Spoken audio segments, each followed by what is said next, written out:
Saudações, surfistas na internet! Tudo bem com vocês? Vai começando agora mais um episódio do nosso podcast Mosaico de Ideias. Aqui toda ideia é bem-vinda. No episódio de hoje, falaremos sobre algo que é mundialmente cultuado, produzido em diversos países e dos mais variados tipos. Falaremos sobre o vinho. E para tal, convidamos a especialista e empresária nesse ramo, Ludmila Andrade. Tudo bem, Ludmila? Seja muito bem-vinda. Obrigada, bom dia, tudo bem? Vamos falar desse assunto aí que é maravilhoso. Ah, que coisa boa! Com certeza temos muitas perguntas e curiosidades para a gente tirar aqui. Mas eu gostaria de começar a nossa conversa, Ludmila, saber assim, para você compartilhar um pouquinho da sua história, como começou a sua vida com vinho? Foi uma paixão que virou trabalho?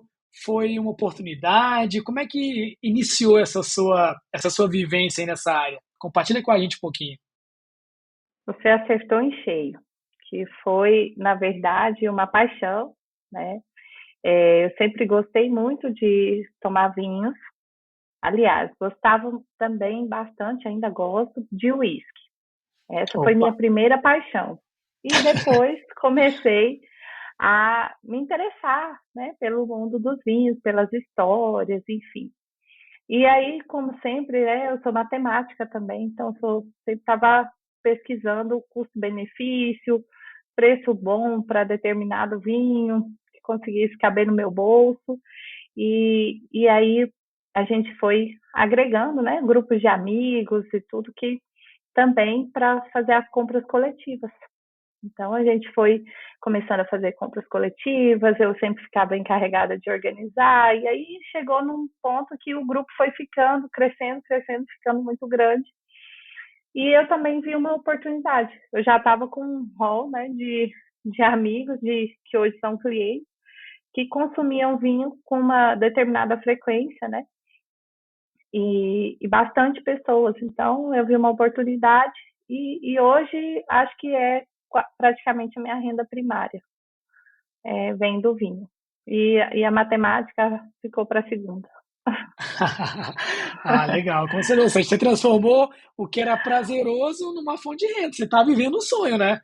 É, Está é vivendo um muito bom sonho. mesmo trabalhar, porque aí acontece naturalmente, né? Eu gosto muito a nosso trabalho é justamente esse, é de fazer a curadoria, é de indicar, né? Tanto que eu não tenho só uma importadora, a gente trabalha com várias importadoras, então a gente faz a curadoria, a gente busca o que tem melhor oferta em cada site e divulga, né? O que tem de melhores ofertas em cada importadora e traz, a gente compra também para a loja para trazer até os clientes.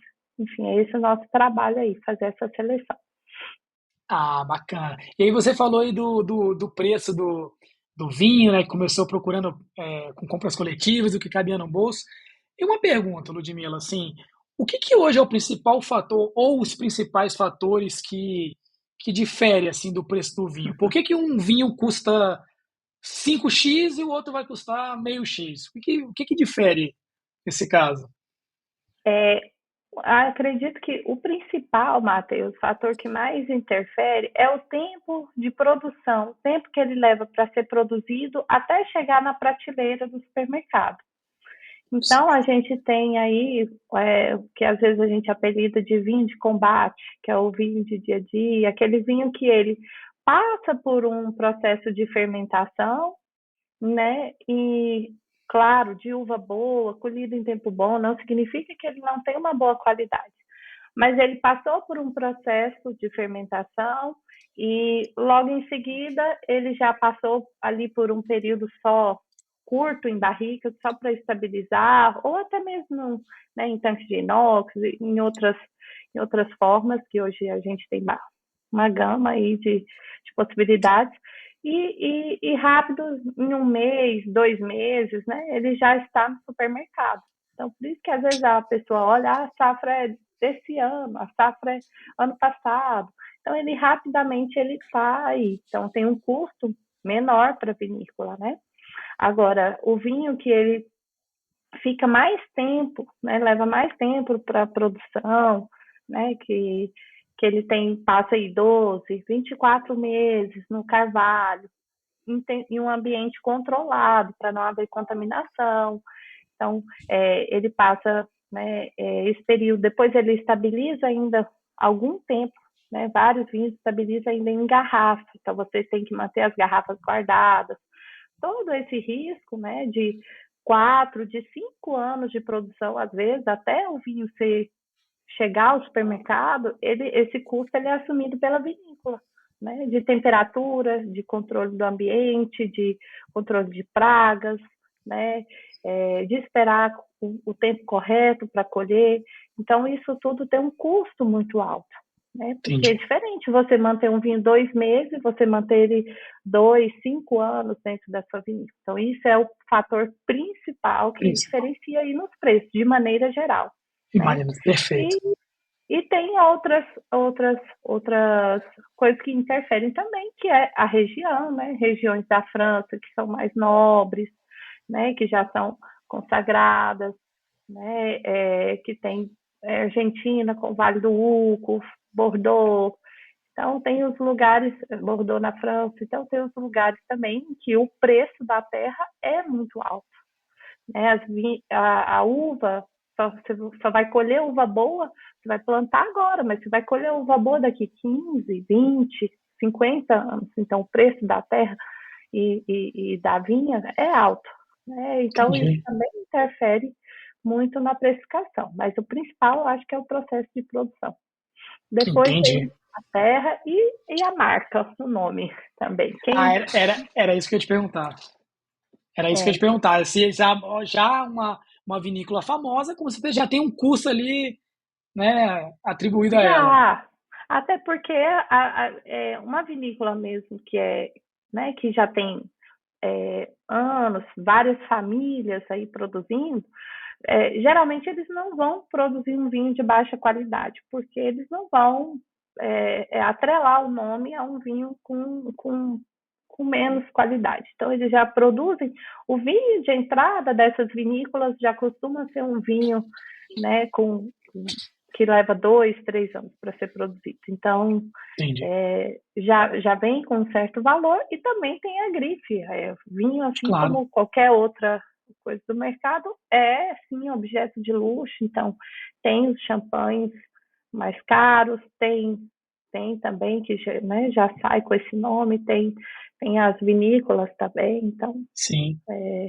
que eles levaram anos aí para construir a marca, então eles apelam no preço. Não tem. Ah, com A certeza, com partir de um certeza. certo valor é marca, o custo já foi pago. Tá certo. E assim, falando em marca e preço, o que que hoje é mais fácil, então? Achar um vinho caro ruim ou um vinho barato que é bom? Nossa, que pergunta curiosa.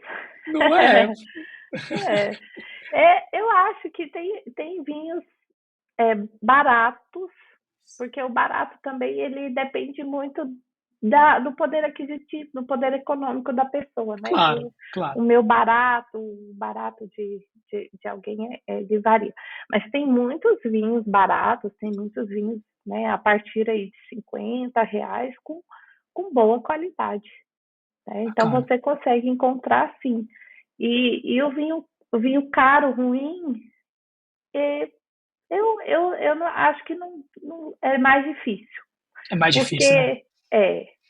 porque porque o ruim, ele, talvez o mais caro, você vai encontrar algum que não te agradou, que as características dele não te agradaram, né? Certo. Eu, por exemplo, tem gente que gosta de vinho com bastante toque de madeira, né? Que aporta muita aroma e tal.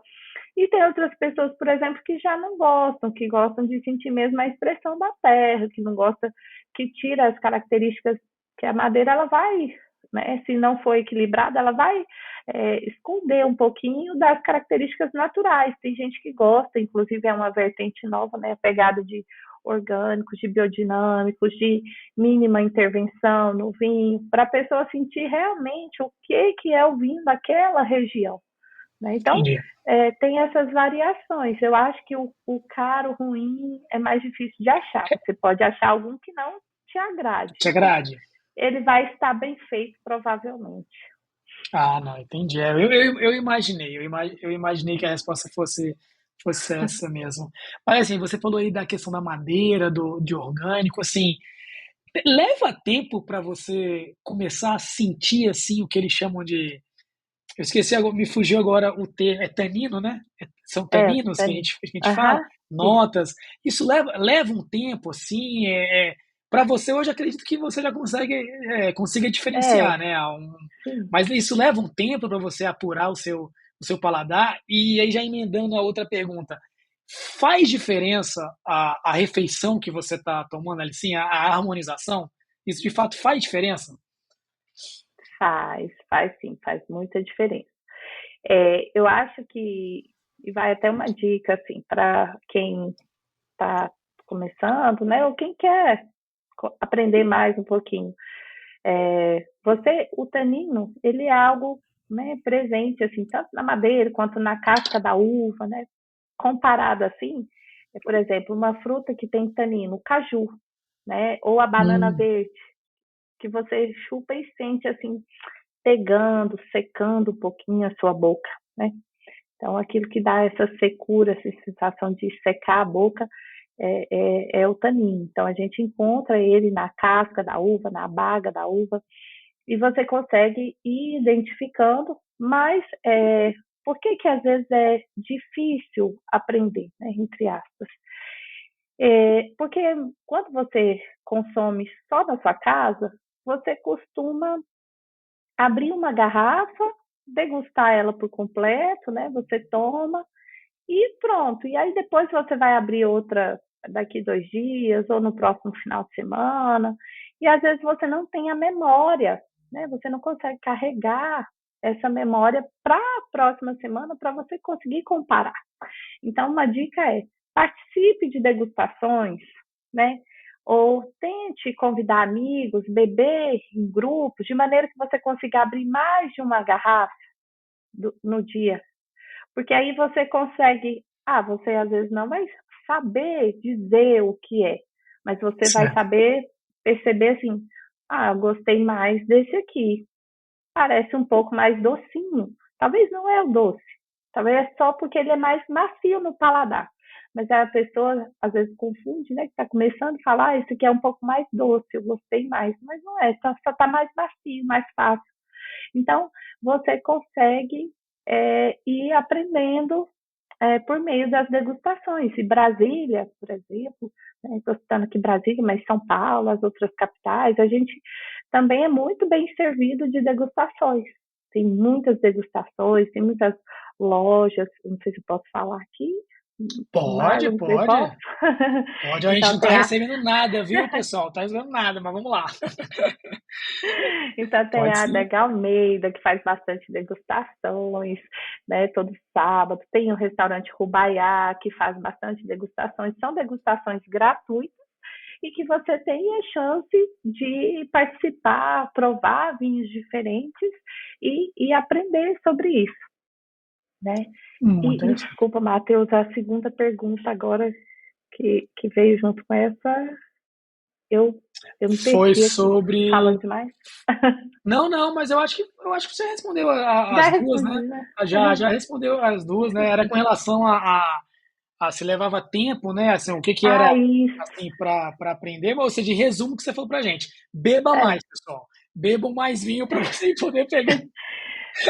bebam mais. A Luvino também faz bastante degustação, inclusive o Rubaiá é um parceiro nosso, a gente já fez algumas lá e sempre tem. Brasília é bem servido, tá? Ah, que bacana. De várias né, lojas que oferecem também degustações gratuitas, eventos. Agora mesmo vai ter uma feira de vinhos nacionais, Vinho Brasília, que vai ser fantástica. Então é uma oportunidade. Ah, muito bom, muito bom. E, bom, você falou no início que você tinha uma paixão também por uísque, né? É assim, existe também esse mercado, digamos assim, essa paixão do uísque tal qual o vinho, porque assim, o vinho ele é muito, como é que eu posso te explicar? É muito comum, né? E ter esses estudos, taninos, sabores, tipos de uva, se é uva X, região A, região B. Existe isso, só fugindo um pouquinho, talvez, aqui Uhum. do tema do podcast, mas existe essa analogia com o uísque também, do tipo do uísque, ou você deixou isso um pouquinho de lado e focou mais no vinho? Eu foquei mais no vinho, mas existe sim, né? Então, Existe. assim, a gente tem muitas destilarias.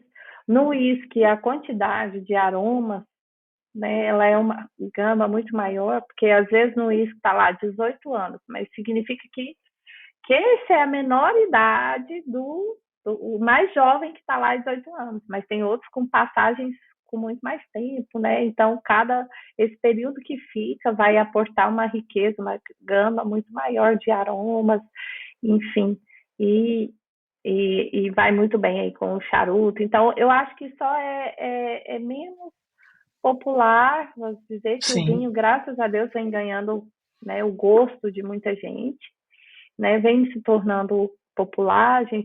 Ele deixou de ser, né, um pouquinho atrelado ao luxo. Hoje a gente consegue bons vinhos, as pessoas estão reconhecendo, né, sim. a produção nacional, inclusive.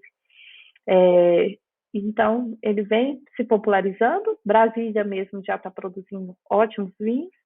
E, e o uísque ele ainda é mais restrito, principalmente ao público masculino. Mas Sim. temos aí. A Brasília também tem o grupo das mulheres, das charuteiras, tem o grupo Olha das aí. mulheres que tomam uísque, vem crescendo também. Mas Ah, não então, tanto quanto o consumo do quanto o vinho. vinho. Ah, entendi. Assim, aí você falou com relação à restrição do público masculino, que é a grande maioria, né, no uísque, perdão, mas você acha também que é uma questão de custo? O uísque ainda é uma bebida mais cara que o vinho, ou não tem nada a ver? Não, até eu não acho que seja mais caro, não. Não avalio É como o mais sabor caro, não. mesmo, né? Acho que é o sabor É, mesmo que os. agora essa questão do custo ainda interfere, sim, porque as mulheres, infelizmente, a gente ainda não atingiu, né, o mesmo poder econômico ainda dos homens, né? É, de maneira geral, se você for analisar estatisticamente, a renda da mulher ainda ela é menor do que a do Certo. homem, se comparado, né, classe social, idade, enfim, se Sim, você considerar essas características. E a mulher também tem outras demandas, né? sim. Que ela gosta mais de investir, né, em outros, não, outros ramos. Não, filosofia. Não, entendi, entendi. E que Ficou são para bom caros entender, também, né? para bom entendedor, meia palavra basta, né? Tá certo, É. entendi, entendi. Bom, você falou aí da região aqui de Brasília, né, que tem uma produção. Hoje, assim, a gente sabe que o Brasil hoje, assim, o grande expoente nacional, mas você pode me corrigir se eu estiver errado, pelo menos para quem está de fora, que é leigo no assunto, a gente sabe que é a região sul, né, a região sul do Isso. país, mas existem outras regiões, além de Brasília, para você destacar aqui no Brasil, que está crescendo na Sim, produção do vinho? sim. Então, a gente tem Brasília, a gente tem Pernambuco, a gente tem, né, várias, Santa Catarina, então deixou de ser uma exclusividade, aí a gente tem Goiás também, né? Olha que legal. A gente, então a gente tem outras regiões também que estão despontando, né?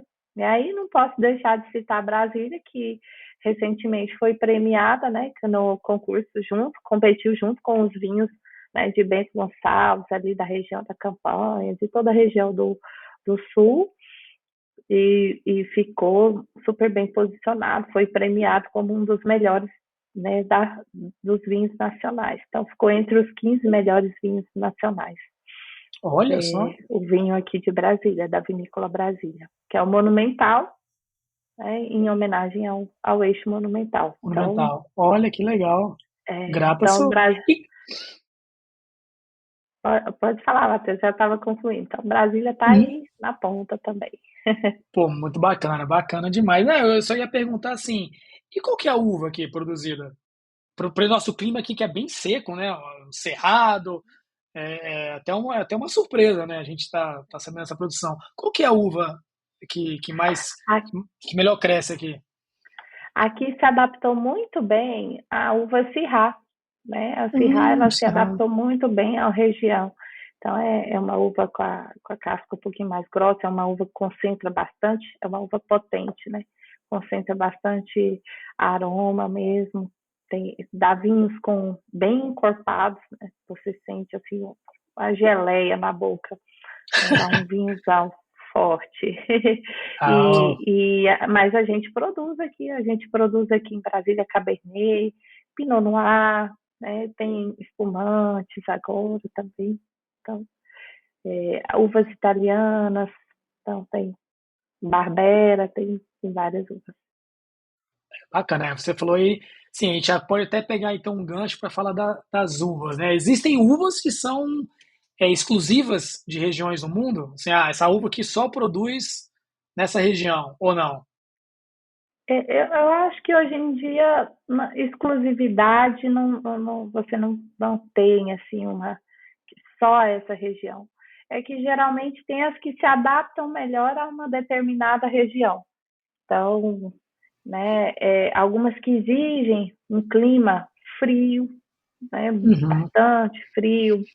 Então, né, na Alemanha, a gente tem o Gewürztraminer, a gente tem Riesling, que eles vão carregar essas características, né, vamos dizer, se produzidas lá. Então, quando você toma o Certo. Riesling, que é alemão, quando você toma um Gewürztraminer, que é alemão, você vai sentir uma diferença. Talvez o produzido em outro local você não vai conseguir identificar até a uva. Ela vai perder um pouco da característica, vamos dizer, original dela, mas você não tem exclusiva. Acho que não. Tem algumas uvas que são autóctones, né, que a gente fala, que é a uva que, quando ela é típica dessa região mesmo. Mas a maioria já foram levadas mudas e plantadas em outros locais. Então, um exemplo é a Malbec. Malbec, né, popular, ela é uma uva francesa. Ela é autóctone, né? Na verdade, ela é uma uva francesa, só que ela acabou se popularizando mais quando Na Argentina, né? produzida na Argentina, e hoje em dia a gente tem, né, até o nome, Malbec, que é porque ia mal na boca, bec da boca e mal, que ele ia malo na boca, né? Ele Olha não só, era agradável na boca, era muito tânico. E já na Argentina, o Malbec carrega uma característica, né, de mais palatável. Ele não é tão sim. tânico e se tornou mais saboroso, por isso se tornou aí o Malbec argentino, acabou sendo mais famoso que o francês. Olha só, isso aí eu não sabia não. Para mim eu ia morrer achando que Malbec é da Argentina, porque particularmente falando é a minha uva preferida. São os Ai, meus vinhos preferidos, né? Tinha que vir alguma coisa boa lá da Argentina, né? Pelo menos o vinho. então, Então, tá. mas eu não sabia não. Engraçado, que bacana. E tem assim, e das outras dessas uvas mais famosas, a gente tem a Malbec, a gente você citou aqui a Syrah, É tem quais Cabernet. outras? Cabernet. Cabernet também é francesa Cabernet, ou não? a Cabernet, agora, a Cabernet, sim, Cabernet também. Cabernet é francesa também. Aí tem a Cabernet Franc, tem a francês. Sauvignon. Qual que seria a É, diferença entre as duas? na verdade, a Cabernet Sauvignon, ela são duas uvas. A Franc, Ah, agora deixa eu só me lembrar, porque depois da maternidade, a memória não é igual.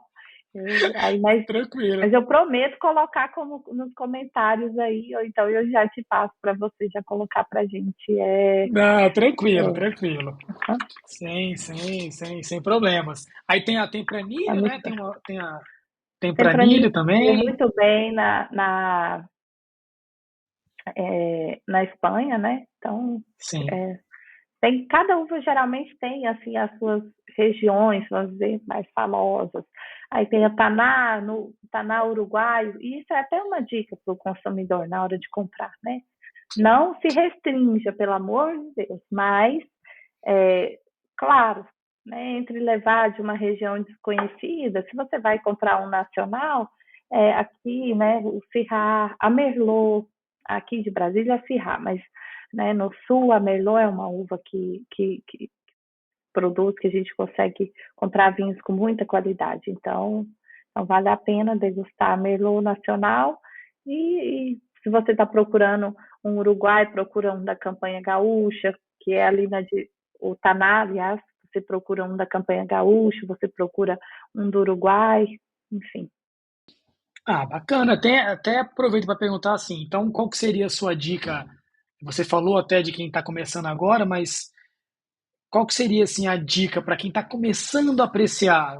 Começar por aí, né? Pegar as regiões mais famosas e até você identificar o sabor que mais te agrada. O que que você poderia Isso, mais falar sobre isso? isso. Eu acho que é para quem né, vai começar e quer fazer as compras, você procura o que vai pelos clássicos, né? Então, se você vinhos brancos, você tem que procurar regiões que tenham boa altitude. Né? Aqui no Brasil, você vai escolher Santa Catarina, né, que tem geralmente produz ótimos vinhos brancos, porque a gente consegue essa altitude. Você vai escolher, né, se for regiões fora, né, vinhos de fora, você vai escolher né, ali o Chile, Cordilheira, o Vale do Uco na Argentina, que é uma região pré-cordilheira, você vai né, escolher na França, regiões né, que tem mais frias, então a Alemanha, Áustria, você vai escolher essas, se você quer comprar um branco, né? Então, provavelmente vindo dessas regiões, você consegue, às vezes, com um menor custo, comprar um vinho de qualidade. Se você já quer um taná, você procura né, pelo Uruguai ou região do Brasil aí que faz fronteira com o Uruguai. Se você quer comprar um Malbec, você vai de Argentina.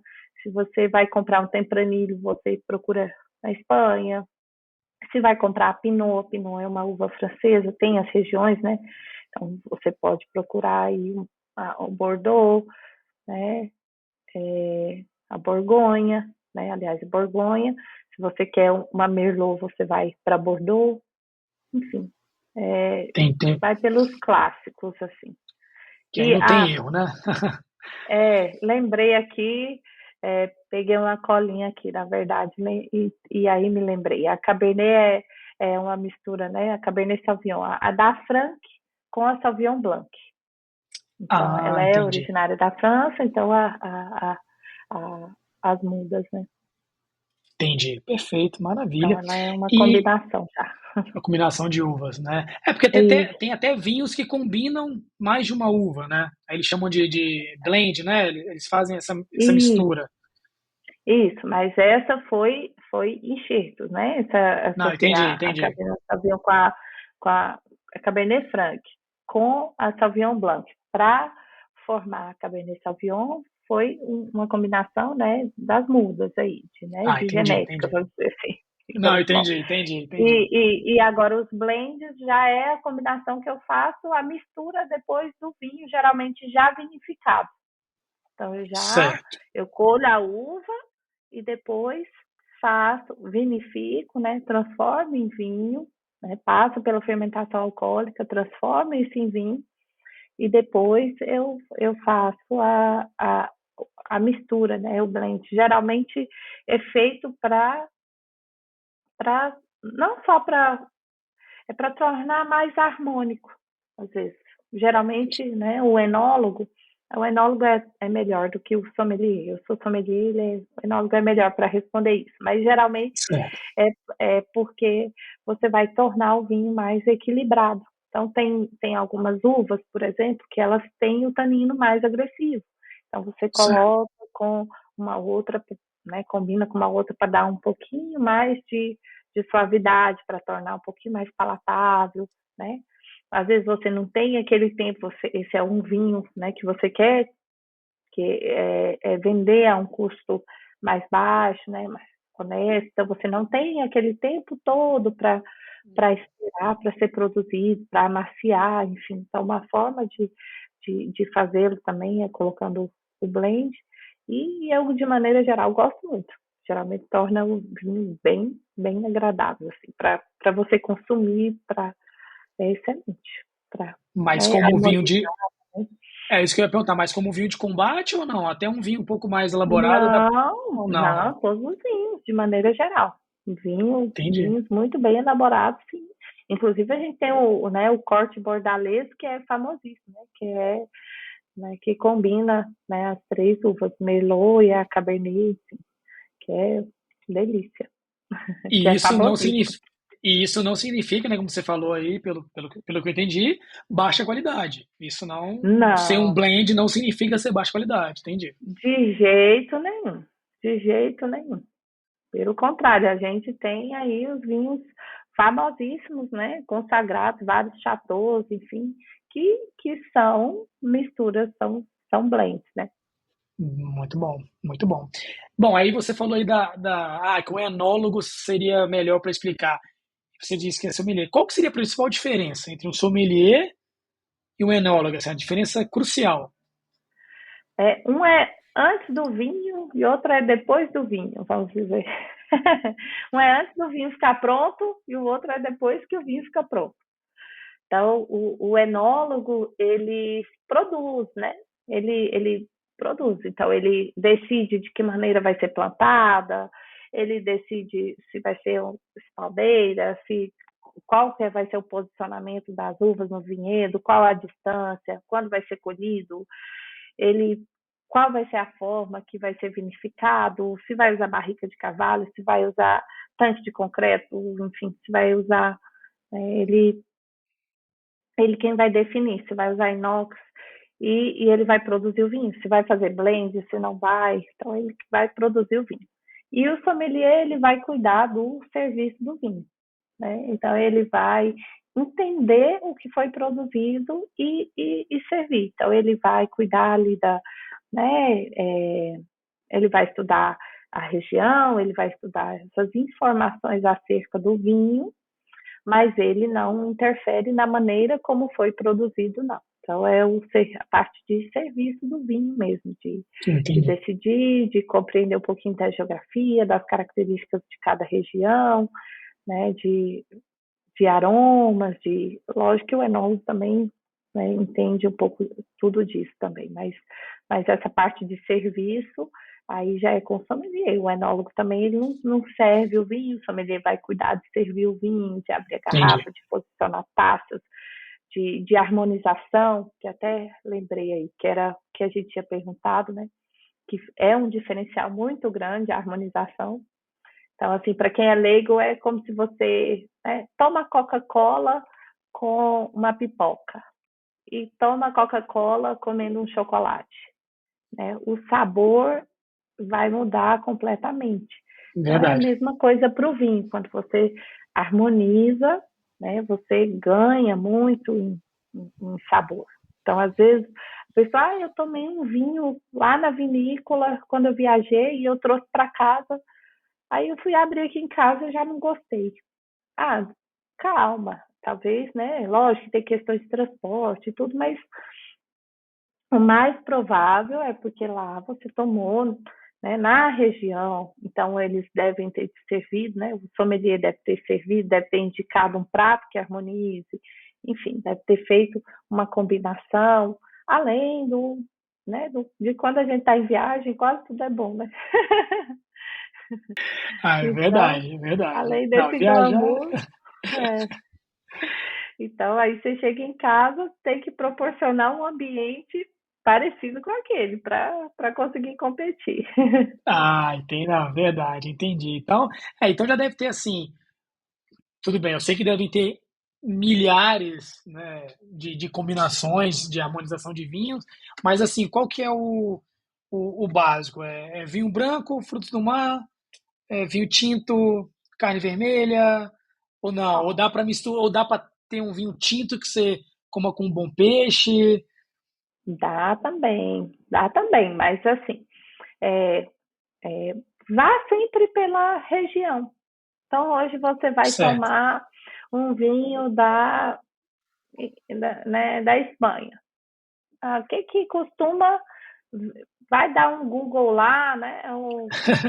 E olha assim, se você não quer já olhar, porque se você der um Google também você acha tudo, já acha até a própria harmonização, Sim, sim. mas se você quiser fazer por si, né, ou para pesquisar, para aprender, nessa região se consome, né, o que se costuma consumir. Então, provavelmente essa harmonização por aproximação, ela vai ficar muito boa, porque você está combinando o que da região com o que é consumido naquela região com o vinho daquela região. Então, possivelmente ele foi elaborado para harmonizar com as comidas ali daquela região. Eles têm um paladar afim com a região. Então, é isso. E você está indo muito bem. É isso mesmo. Se você vai em pratos mais leves, procura um vinho mais leve, né? Então, se você quer, né? Tem uvas mais leves. Então, o Pinot Noir é uma uva muito elegante, é tida aí como a uva mais elegante que a gente tem, talvez. Então, é uma uva delicada, é uma uva leve. Então, você procura essa leveza que você quer tomar com um tinto. Então, você procura, né, harmonizar com coisas mais leves, para não perder aí o seu peixe, para não perder o sabor, enfim. Entendi. Mas pode usar o branco. Ficou na dúvida, de maneira geral, o espumante e o vinho rosé, eles são sempre coringas, vamos dizer, nas harmonizações, né? Sempre vão bem com quase tudo. Então, Entendi. Tá na dúvida, pega um rosé, pega um espumantezinho pega um que não vai ter rosé que erro, né? vai fazer bonito, é. E, Ah, legal.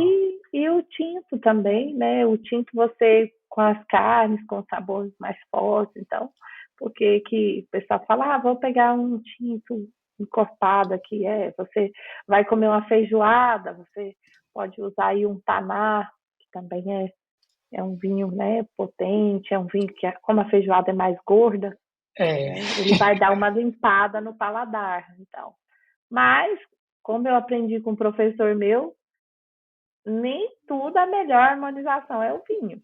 Você pode comer a feijoada com vinho, mas aqui no Brasil, por isso que eu falo da região, o sim, pessoal sim, consome a feijoada com a caipirinha. Então, por quê? Porque exatamente. possivelmente a melhor harmonização vai ser com a caipirinha mesmo. Mas quer tomar Sim. com vinho? Dá para tomar com taná, dá para tomar com espumante, que vai ficar bom.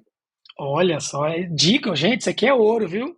Porque a gente tem, às vezes combina também, feijoada, uma cervejinha, só que você já fica tudo empapuçado, né? Não dá, né? Porque cerveja já dá.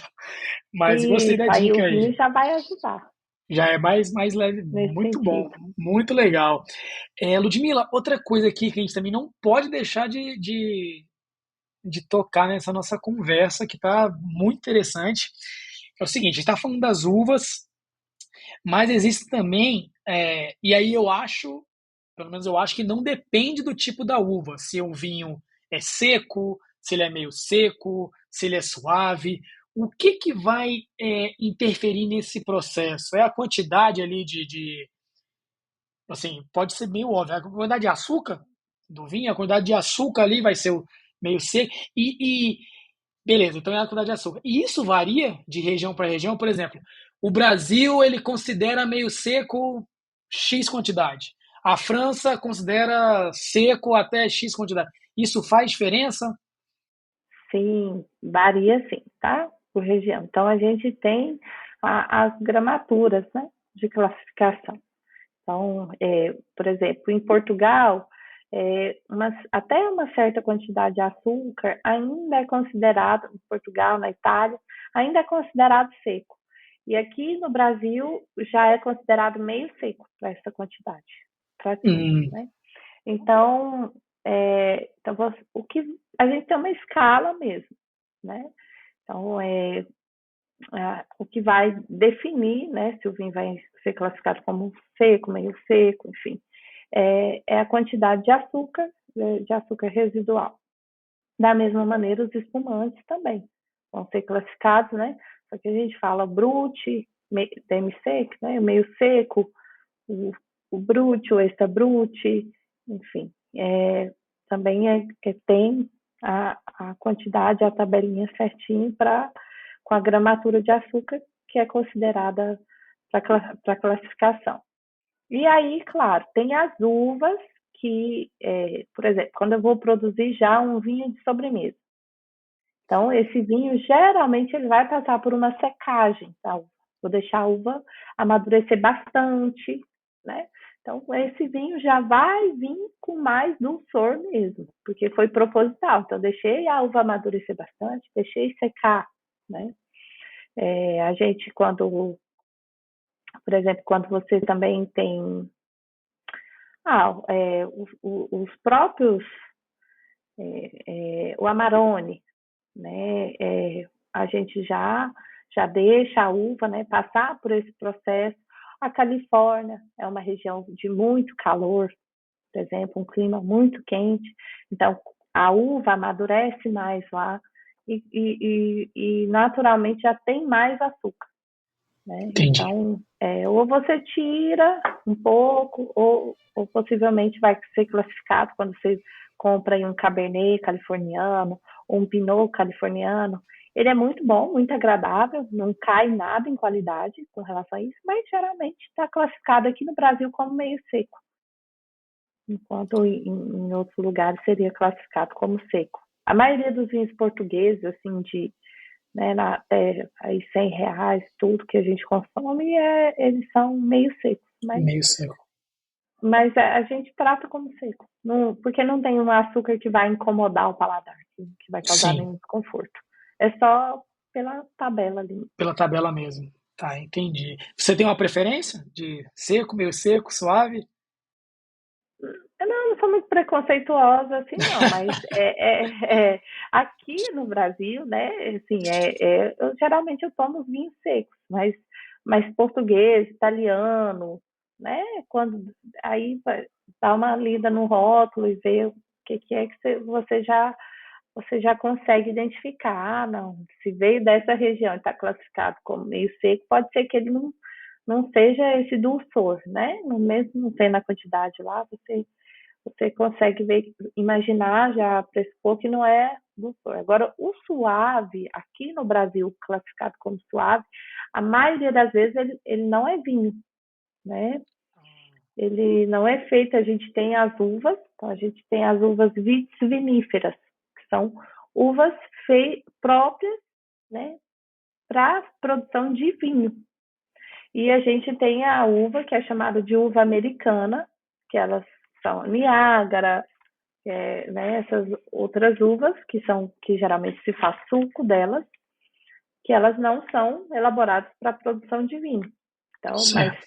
aí são essas uvas que dão origem, muitas vezes essas uvas americanas que dão origem ao vinho suave. Aqui no Brasil recebe essa classificação de vinho suave, mas em outros países que não é produzido com uva vitis vinífera, eles não consideram como vinho, não. É uma bebida à base de uva, mas é uma bebida alcoólica à base de uva, mas não é considerada vinho. Então, Mas o não é vinho vinho. suave não é bem vinho, não. É quase o que é quase um frisante assim. O que que essa categorização de frisante? Ele é um vinho suave ou ele é frisante? Ele existe uma Não, categoria chamada frisante. o frisante, ele é o gás, o que muda a diferença é o gás, é porque o gás foi colocado ali, ele não foi adquirido com a fermentação, ele foi um gás colocado, ele não foi um gás adquirido com a fermentação Ah, das entendi. uvas. Ah, Então, essa é entendi. a diferença do frisante para o espumante. Tá, entendi. Perfeito. E assim, você falou dos rótulos, né, para a pessoa conferir o rótulo. Tem alguns segredinhos ali que as pessoas têm que saber, algumas curiosidades, assim, tem algumas siglas que aparecem, né, no vinho, em alguns rótulos de Tem, vinhos, né? tem. Então, assim, né, o primeiro mito que é muito engraçado é o reservado. Essa Ah, classificação reservado, esqueça. Ah, não, Esqueça. não, isso não é classificação, é um marketing. Então, assim, Entendi, às vezes a vinícola usa, mas significa que é o vinho mais básico que tem nessa vinícola. Então, entendi. então o reservado, ele não é uma classificação. Aqui as classificações elas começam mesmo a partir do vinho reserva.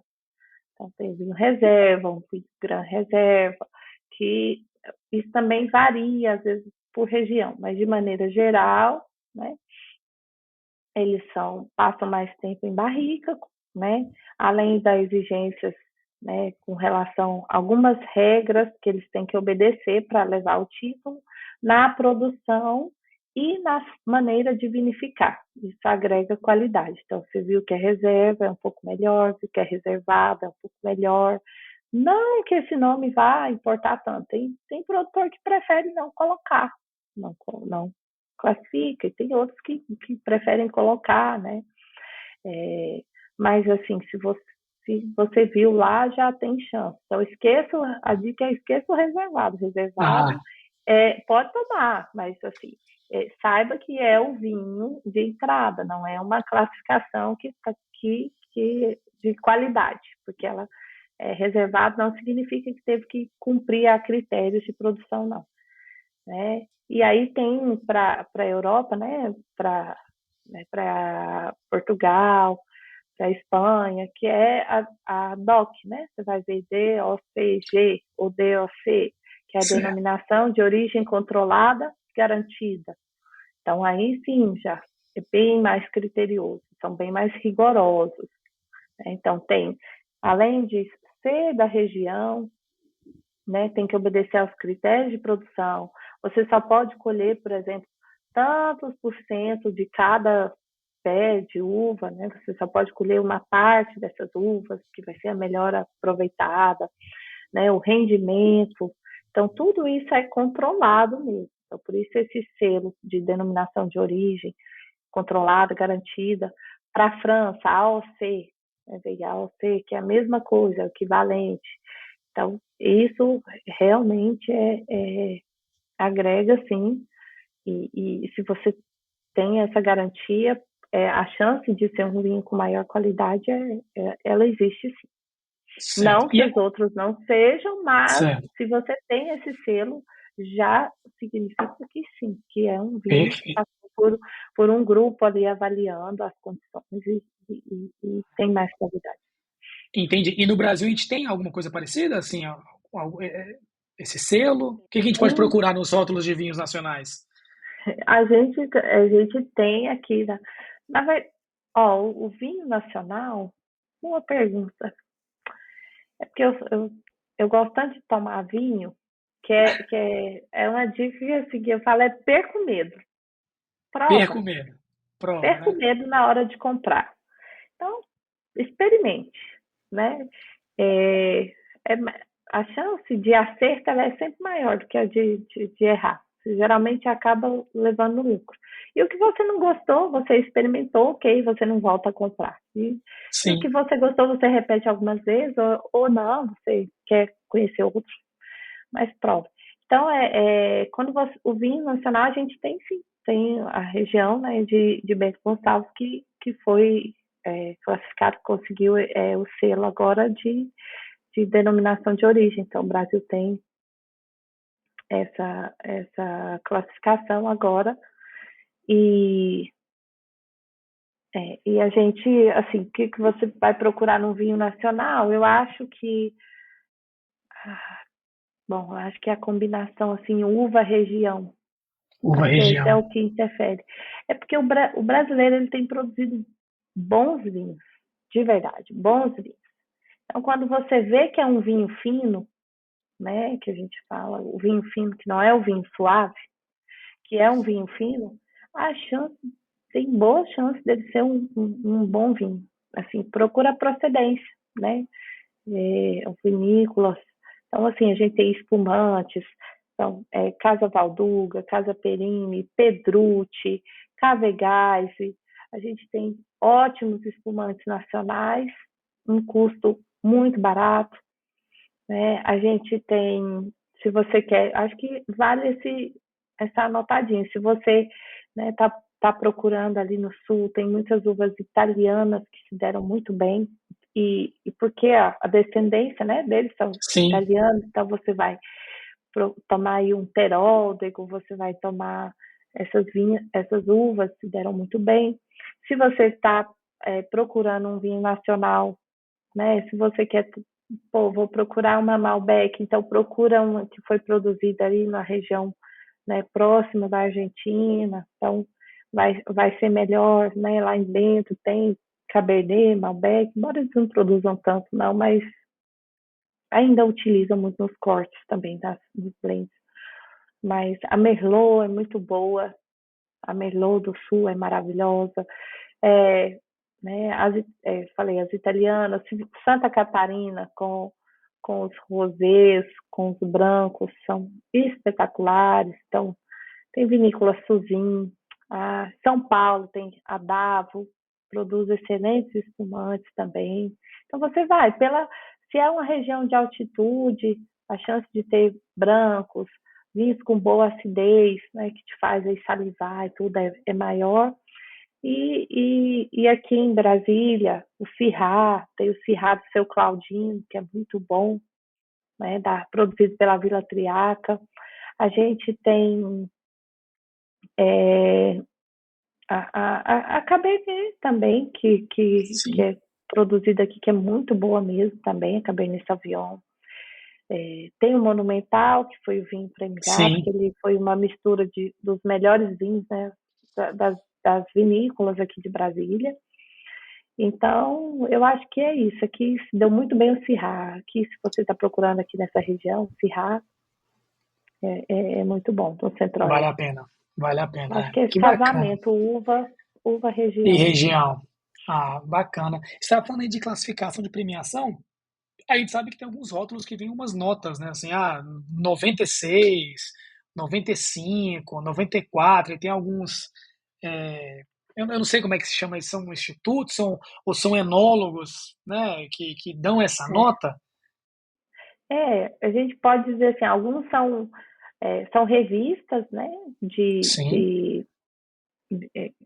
então são grupos, e tem os advogados do vinho, né, que são os consultores, que sim, eles avaliam, por exemplo, o Robert Parker, que é o mais famoso que a gente tem. sim, Só que, assim, para você escrever um vinho seu, submeter a uma avaliação dessa, é caro.